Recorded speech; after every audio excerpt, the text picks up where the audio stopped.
They're out there, lurking in the vastness of space.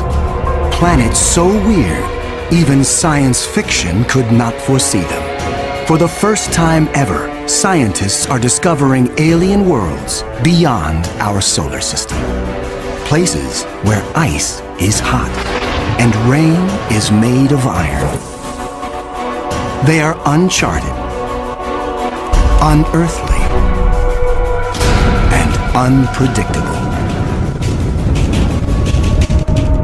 And somewhere, hidden among these strange new worlds, scientists seek the greatest discoveries of all. Planets like ours, alien Earths. 35 seconds. Storage tank press closed. March 6, 2009. 22 seconds. Later, GN2 pressure go. This Delta II rocket is going through its final pre-flight check. 71.3. Drop 1. Engine start, 1, 0, and liftoff. It is the start of an extraordinarily ambitious mission.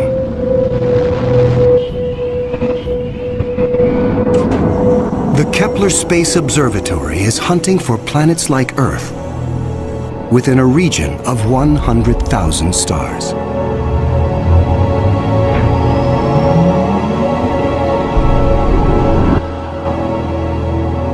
It is the culmination of a journey that began more than a decade ago with one of the most profound scientific discoveries ever made.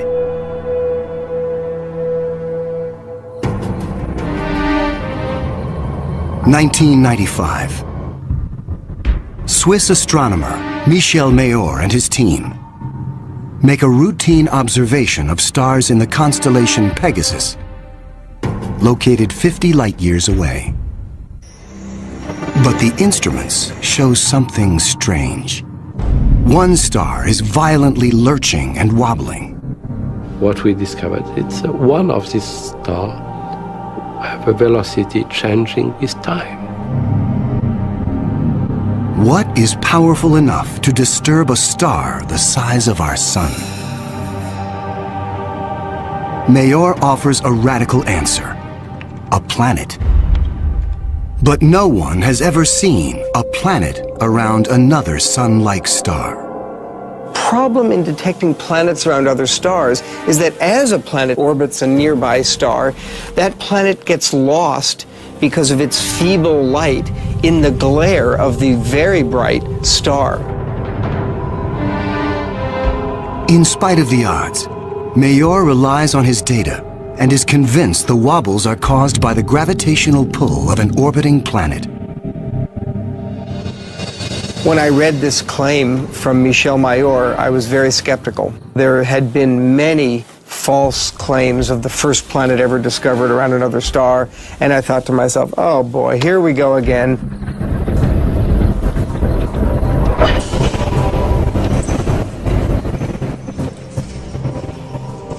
So I decided to observe the star on 4 consecutive nights. And stunningly, the star was shown to wobble exactly as Michel Mayor had said. Michel Mayor and his teammate Didier Queloz announce their discovery. It rocks the scientific community. They had found for the first time reproducible, confirmable evidence of the existence of a planet around a sun-like star.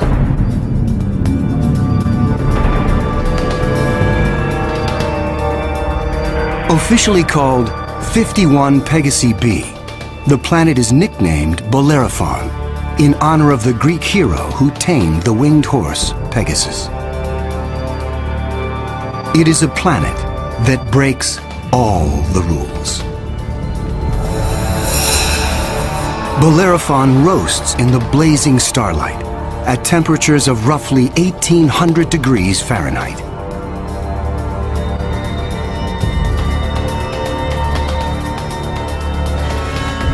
It is nearly 150 times more massive than Earth and is a gas giant like Jupiter.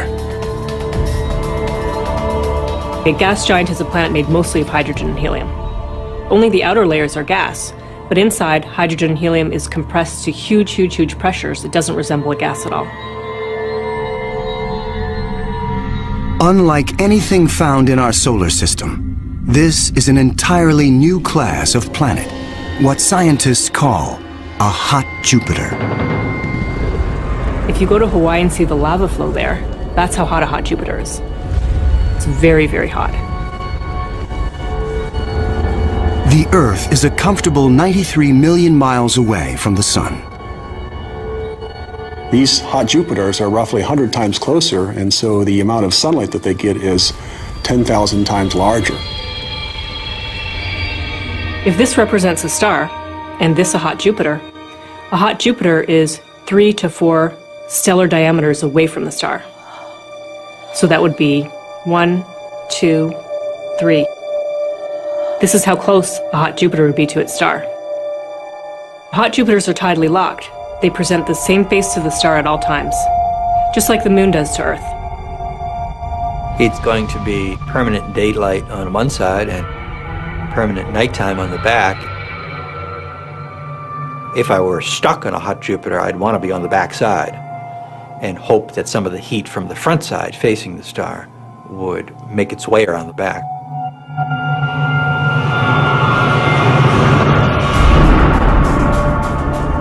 The variations in temperature make Bellerophon's atmosphere extremely windy. The wind howls at thousands of miles per hour, far beyond anything we could ever withstand. The heat blast guarantees water vapor cannot exist. But that doesn't mean there is no rain. It's far too hot for water liquid clouds to form here. But instead, these clouds would be made out of iron. Iron vapor can exist at temperatures much higher than water. And because of that, things could get a little messy.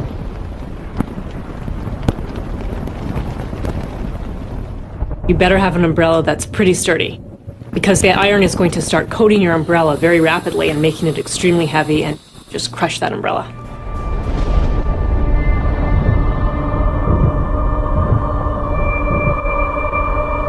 The sky overhead is filled with dancing curtains of color. Charged particles from the nearby star make auroras far more extreme than the northern lights on Earth. There is something even more unique about this newly discovered world. Bellerophon orbits its sun in a blistering 4.2 days. No self-respecting planet goes around a star in 4.2 days. None of the planets in our solar system take such a short amount of time. For scientists, the tiny orbit challenges long-held notions of how planets form. The fact that the planet was orbiting every 4 days was a total puzzle until one night in the middle of the night I woke up and said, well, this must be proof that planets migrate inwards. They don't stay put where they are. The key to the puzzle is found in how planets are made. Planets are a byproduct of star formation. When stars form, they have a disk of dust and debris around them, and out of that debris, planets form. Much of what we know comes from Hubble's Space Telescope, as it aims at regions like the Eagle Nebula. This interstellar cloud is studded with collapsing disks of dust and gas. A giant clump grows in the center of each disk. Temperatures reach a searing 18 million degrees. The same nuclear fusion that powers our sun is unleashed.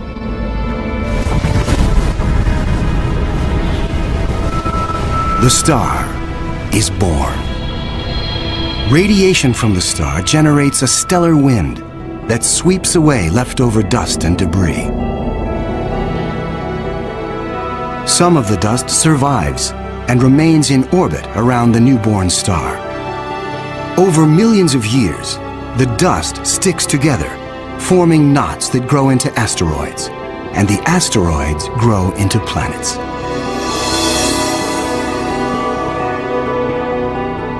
These planets migrate through the disk until they find a stable orbit. This is why Bellerophon is so close to its parent star. But one newly discovered world has found its stable orbit in a place no planet should ever go.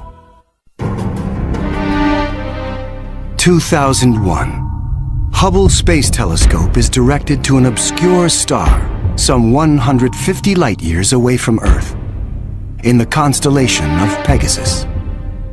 This is the same region where Bellerophon was found 6 years earlier. Hubble is tracking another hot Jupiter, discovered by astronomer Jeff Marcy. But this one is different from Bellerophon. You've probably heard of the planet HD 209458b. It's a terrible name. A terrible name for a terrible place. HD 209458b has been dubbed by some as Osiris, after the Egyptian god of the dead. Osiris is over 200 times more massive than Earth. It has migrated perilously close to its sun, at a mere 4 million miles from the blazing solar surface. Osiris broils in a planetary hell. The average daily temperature on Osiris is over 2,000 degrees. Forget global warming. This is global frying, and it causes Osiris to lose an estimated 550,000 tons of air every second.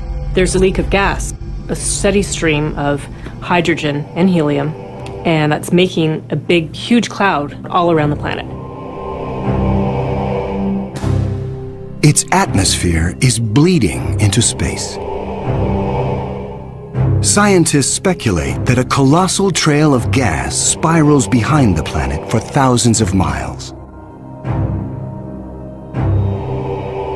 Osiris presents an unprecedented opportunity for astronomers. Using Hubble, they analyze the alien planet's bloated atmosphere.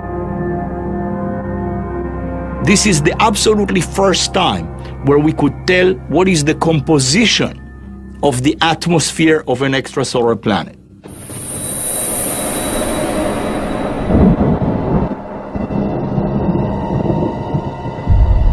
Surprisingly, Hubble detects many of the basic chemicals needed for life.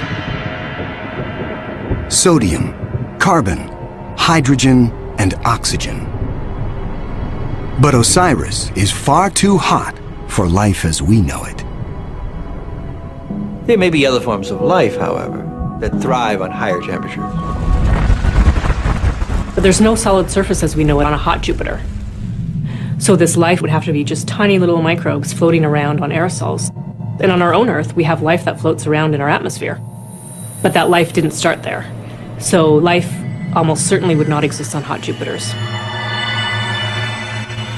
Astronomers have discovered many hot Jupiters since Bellerophon was found in 1995. But conditions on these worlds rule them out as places where the drama of life can unfold.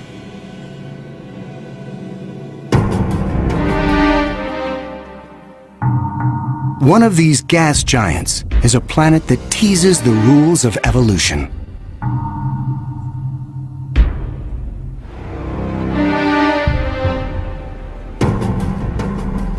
Astronomer Jeff Marcy discovers something shocking about a planet orbiting a star called 16 Cygnus b, located some 70 light-years away in the constellation of Cygnus, the Swan. The planet was clearly in an elongated orbit, bringing the planet close to and then far from the host star.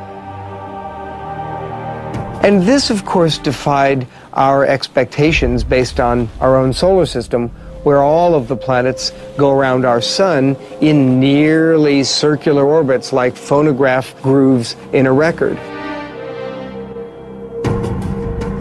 Like a giant yo-yo in space, the gas giant swings back and forth across its solar system. That is like the Earth swooping 25 million miles closer to the Sun, then slinging past Mars, all the way out towards Jupiter every year.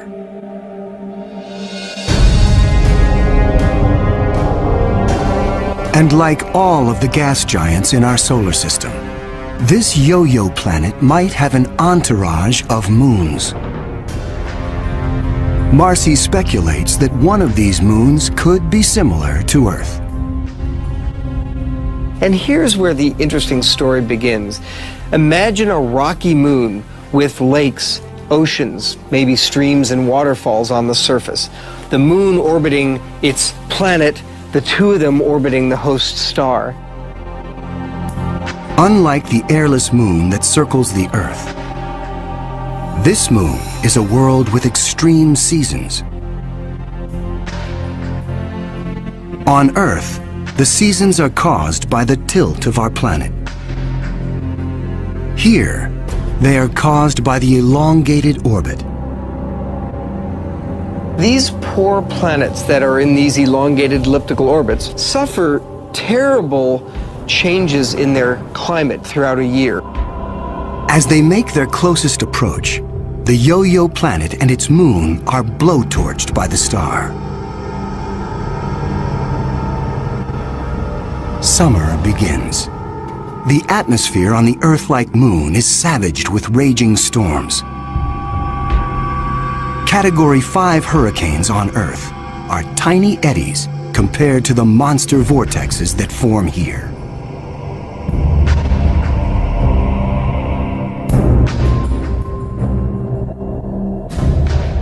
The clouds thicken as the water evaporates. Temperatures rise dramatically. Any water or gases would heat up, and indeed the oceans would boil into steam, so you'd end up with a big steam bath. During the peak of the summer, the entire moon is smothered in 800-degree temperatures.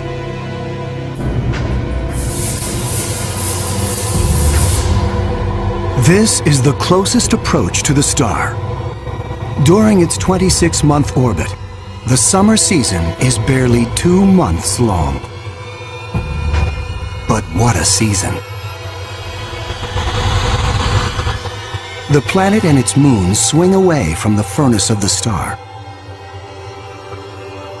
Temperatures fall to ranges we would find temperate and comfortable.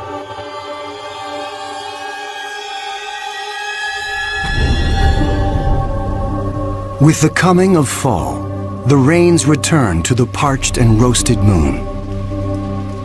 Dry ocean basins are replenished, and the seas rise to form new shorelines.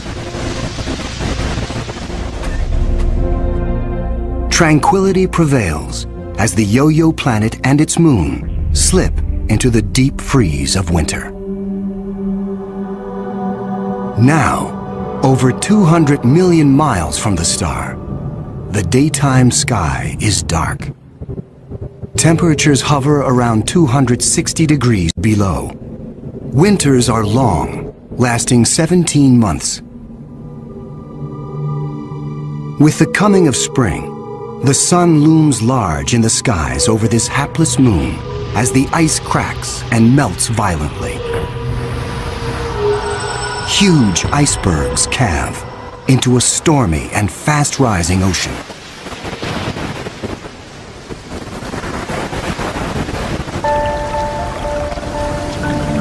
For 2 preciously short periods, during the spring thaw and the autumn rains, the climate on this Earth-like moon is balmy and comfortable. At a distance of 93 million miles from the star, roughly the same distance as Earth from the Sun, the elliptical orbit of this planet and its moon crosses an area around the star some scientists call the Goldilocks zone. The conditions here are just right for life.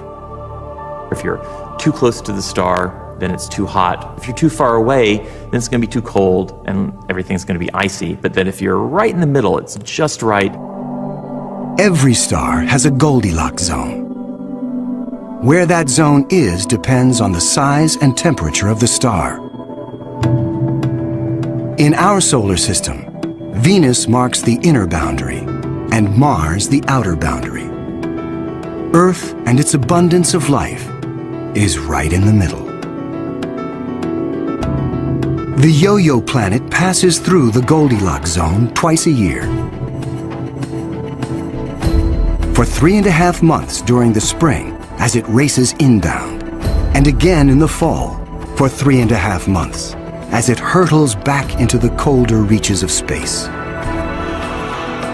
Could life survive the conditions outside the Goldilocks zone? There could be life forms that are smart enough to hibernate, as do animals on the Earth during the winter season. If this sounds fantastic, I offer you the tidal zones on the Earth. On the tidal zones, life proliferates, of course, near the seashore, and they do so despite tides. The water coming in, covering many of the life forms, the water going out at low tide, and yet those species survive perfectly well. The strange cycle of the Yo-Yo planet's orbit creates fleeting conditions suitable for life, but also for death. Some alien planets are even more bizarre.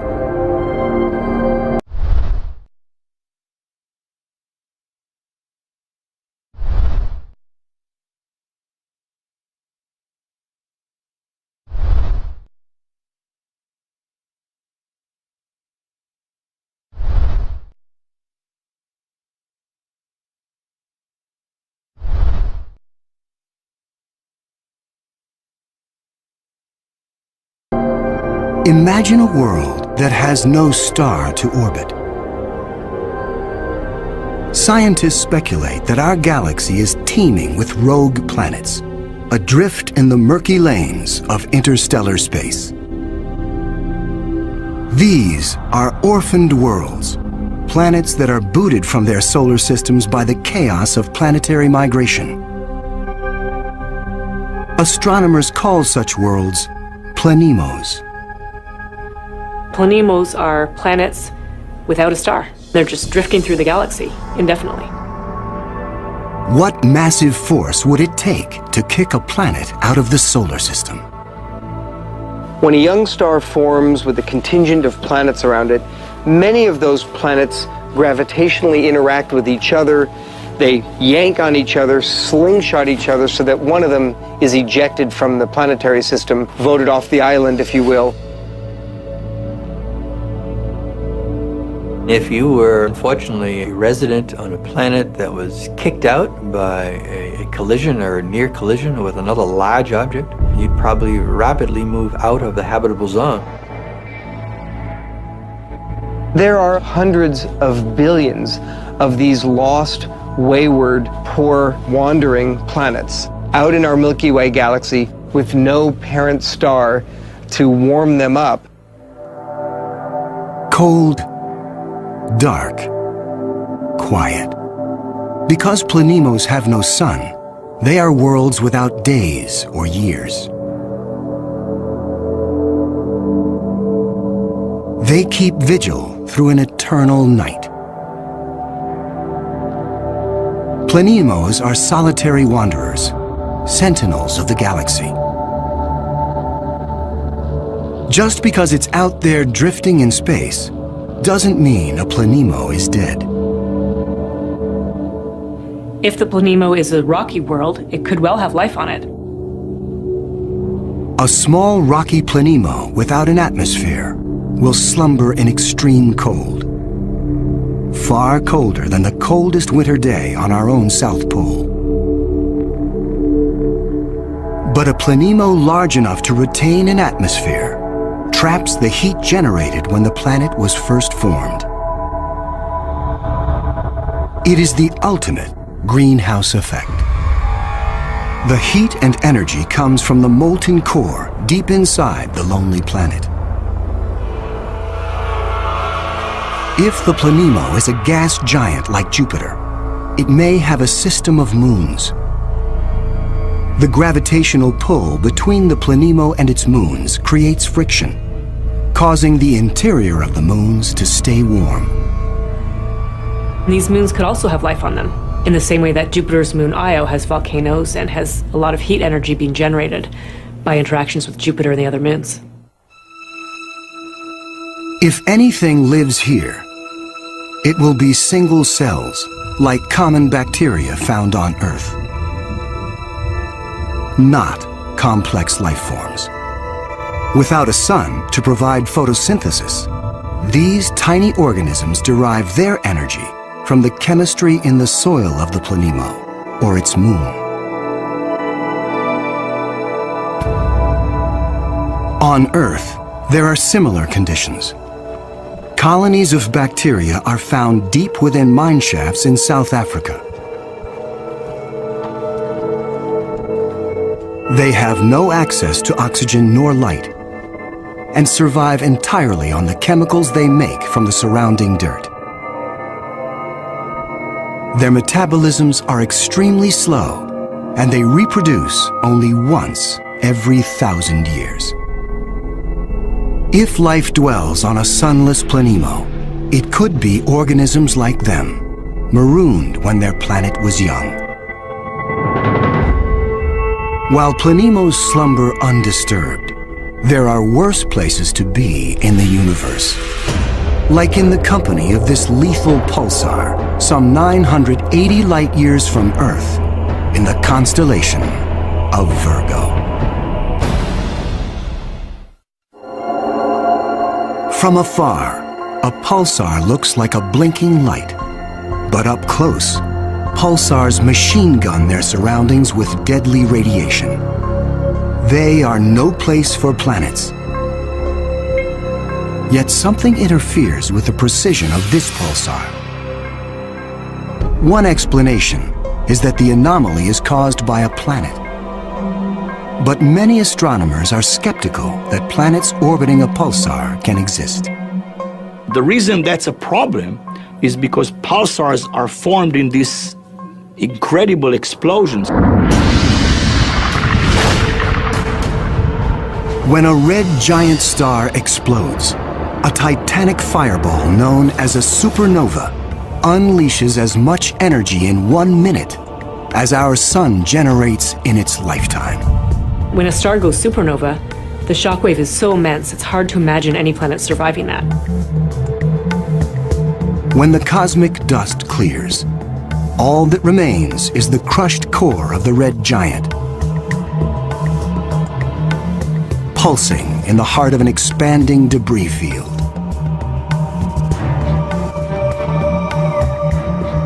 Matter blasted from the colossal explosion falls back to the pulsar and forms a disk. Within this chaos, a new world arises, born of fire and destruction, a planetary zombie raised from the carcass of the former red giant star. It's amazing that planets could form in that environment. A planet orbiting a pulsar will give you the feeling of being in a disco bar with a very strong strobe light, which is the pulsar. Radiation from this stellar beast breaks down the organic molecules needed for life. The pulsar has these very strong magnetic fields that are being spun around as the star is rotating quickly, and it's picking up any material, electrons, protons, and speeding them up and slinging them out at high speed. So it's like a solar wind with a vengeance. I can't imagine that there would be much of an opportunity for even simple life, microbial life, to emerge and to flourish on a planet around a pulsar. Largely because if you were in the pulse, you'd be severely energized, and if you were not in the pulse, you would be completely devoid of energy. The discovery of pulsar planets shows how new worlds can form in the wake of a star's destruction. No matter where a planet arises, the process of its birth is fraught with danger. Sometimes, the violence is so great, the end of the world comes before the beginning. 2007. Astronomers using the giant Gemini North telescope make a strange discovery in the Pleiades cluster some 400 light-years from Earth. A star known only by its catalog number, HD 23514, is surrounded by a giant donut-shaped cloud of dust and gas. The star in the middle of the donut shape is about 100 million years old. A cosmic toddler in astronomical terms. Our Sun is 45 times older. The conditions are perfect for planets to form. But spectral analysis finds something strange. The dust is utterly pulverized. Typically, a newborn star is surrounded by fledgling planets. Planets form around the young star in a protoplanetary disk of gas and dust. And then these planets go on their merry way orbiting the star, not realizing that they're in an orbit that's too close to another planet. Millions of years ago, two primordial planets orbiting HD 23514 are spinning toward doom. As the two worlds close in, tidal forces torque each planet from spheres to egg shapes.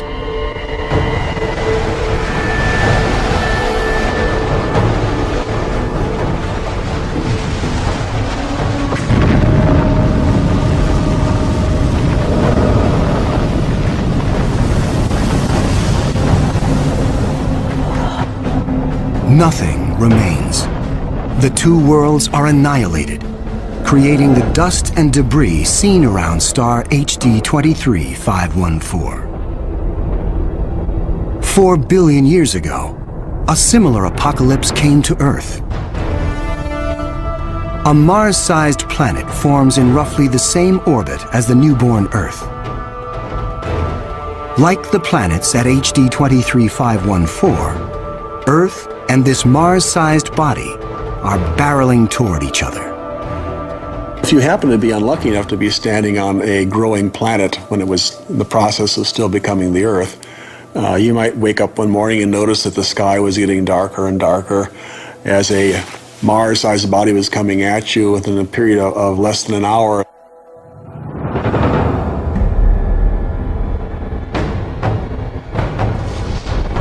And when it hits, the shock wave is felt all over the planet, scouring the surface of the Earth.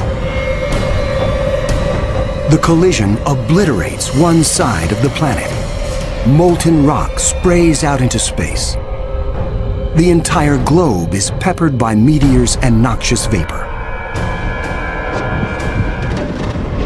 It would actually make hell look like a Bahamas vacation.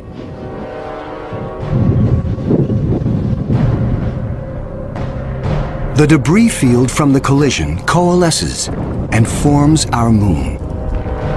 It is a new beginning for our planet. Collisions are part of the birth process for planetary systems. Building up a terrestrial planet is probably all about colliding pieces of rock together.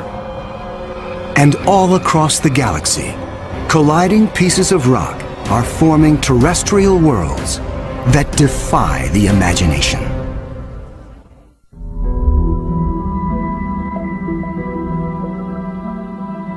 There is a new planet out there, a planet we were not aware of existing before.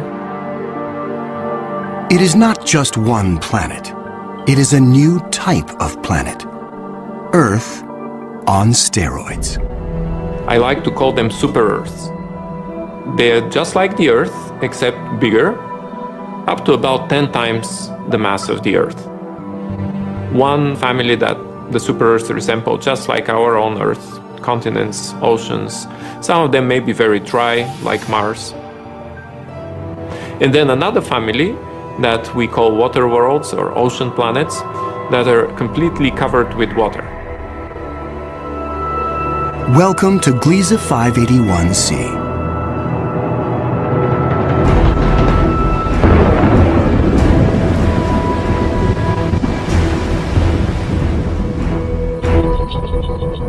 This planet was found by Michel Mayor, and it orbits with 2 other planets around a very small star.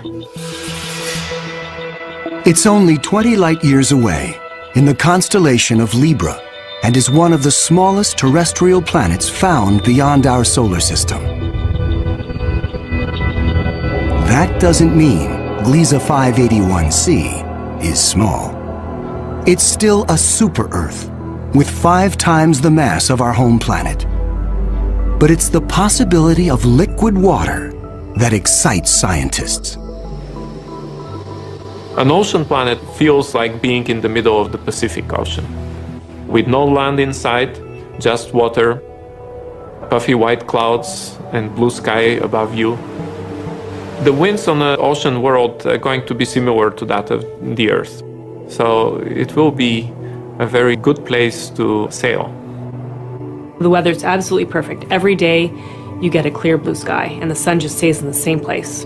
Now how's that for weather prediction? No land anywhere.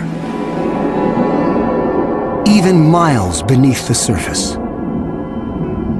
This water layer would extend very far down, at least a quarter of the way down in the planet.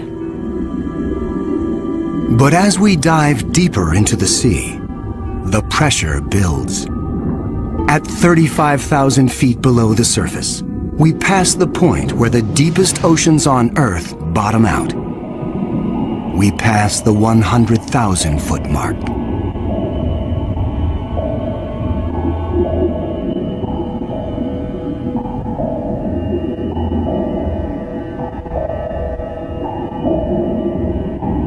The pressure is so great, water itself begins to take on surprising new forms.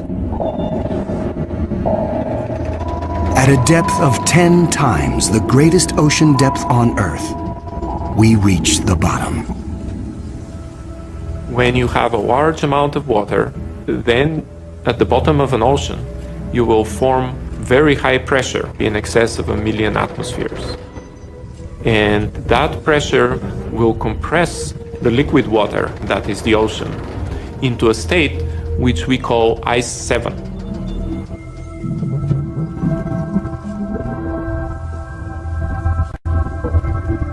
No, it's not like ice in your refrigerator.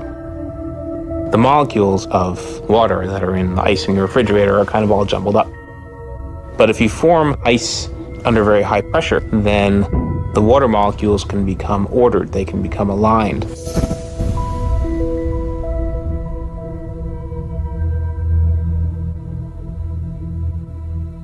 I can show you a crystal that is a very good analog to ice 7. This is halite, also known commonly as rock salt. Ice 7 may exist within our own solar system. Europa, a moon of Jupiter, could possibly have a mantle of liquid water surrounded by a thick, icy crust. The pressure from the crust is so great that Ice 7 might exist deep within these uncharted seas. If we scale up and thaw out Europa, it could be a water world similar to Gliese 581c.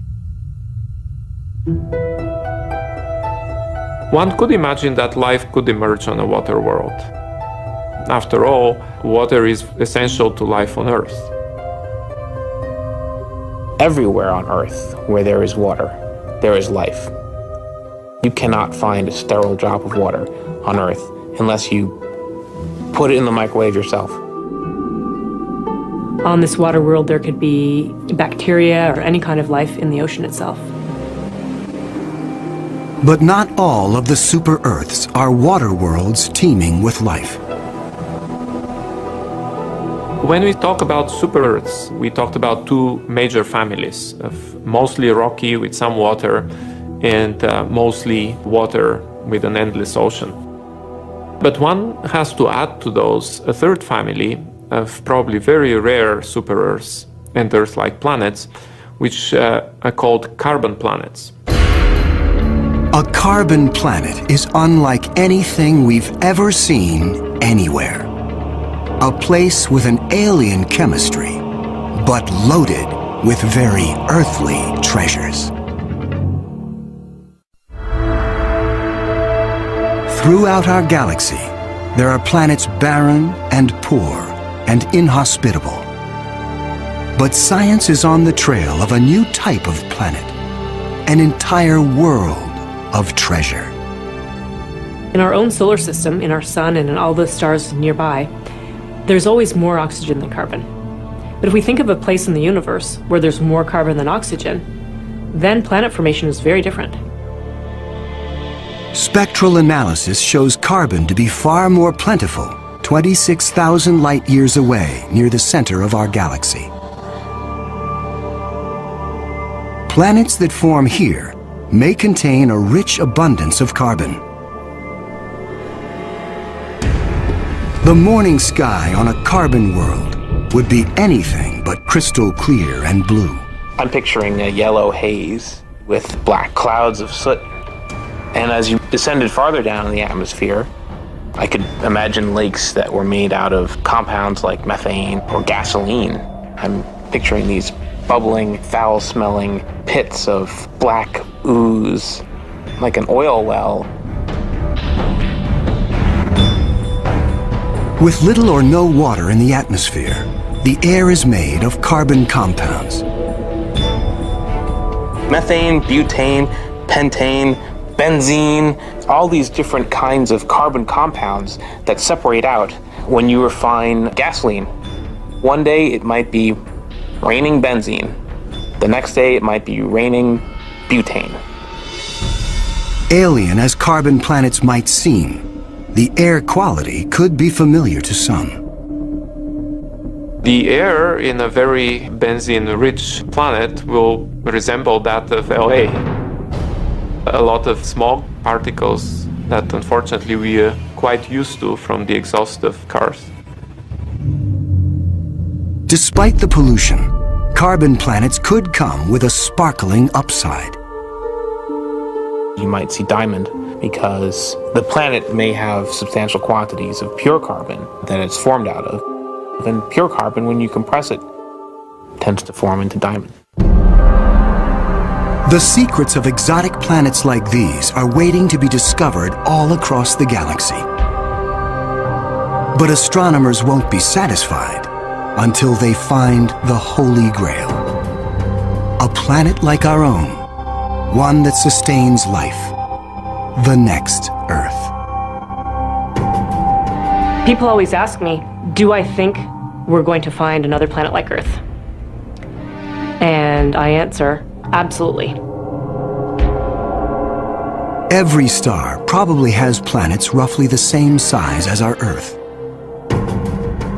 We think that essentially every star has several Earth mass or super Earth mass planets.